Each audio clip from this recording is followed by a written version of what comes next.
Good afternoon, everybody, and welcome back to the channel. My name is James, and this is Morton Power Productions, where we focus on the 3 F's: faith, family, and film. And in today's video, we're going to be continuing our series in the series 5 Minute Friday, and we're going to be continuing talking about resolutions and how we are going to sustain long-lasting New Year's resolutions.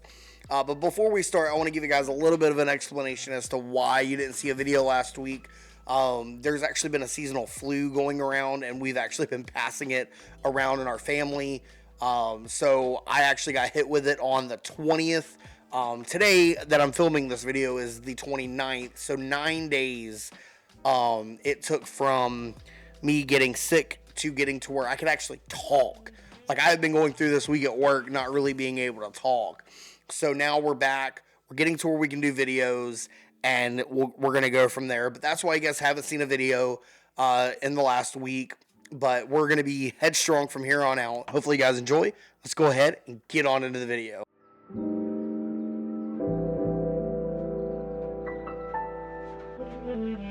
Alrighty, so we talked about how when we start out a new year, we try to do these resolutions, and it's not always the best thing to do to just decide to do a resolution and then just start. There's preparation that needs to be done in order to make your resolution last. January 20th is typically the day that it's called National Quitters Day. It's the day that people are most likely to quit their resolution. So I talked about how we can get off the ground running and not fail before we even start. So today we're going to be talking about how to continue that going into, once you've got your resolution started, how you can actually grow and keep that resolution going instead of, maybe only doing it for like a month or two. You can continue it throughout the year. And last week I gave you guys the analogy of the farmer and how the farmer has to find the plot of land, he has to cultivate the ground, he has to enrich the soil and make it to where it's suitable to start planting. Well, we're going to continue that analogy just a little bit. So there's a couple of things once you get the seed in the ground that you have to do to continue. Actually, even before you put the seeds in the ground, you have to determine how much you want to plant. You don't want to overplant, because if you overplant, you're going to crowd your area and the plants aren't going to grow properly. They're going to be growing on top of each other. They won't get a firm foundation set and things like that. And that just goes to show, like in our resolutions, we try to do too much.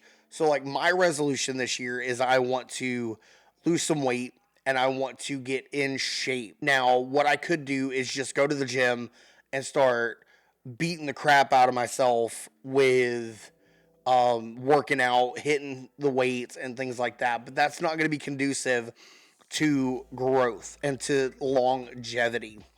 So what my plan is I'm going to go step by step. We're going to plant something here. We're going to start with this. We're going to let this grow. Once we get that done, we'll start planting the next, we'll start the next seed and so on and so forth. So to start out, so that I'm not, gassing myself to start with, cardio. I am severely out of shape because I don't have great cardio and I don't have great stamina. So starting out with cardio is going to be the best thing to do because it'll help me get my stamina up. It'll help me to be able to go longer in workouts.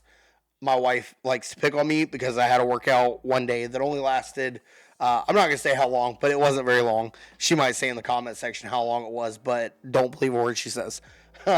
Just kidding. But once you get the cardio up and you can maintain that, then add on doing abdominal, because I want to get some tone, some definition into the body. So instead of having like a big belly, I want to have, more of a flat, belly. So doing more like abdominal stretches, abdominal workouts to make sure that we can do that. So basically in that, we're going to be taking little by little. So you don't want to plant your seed.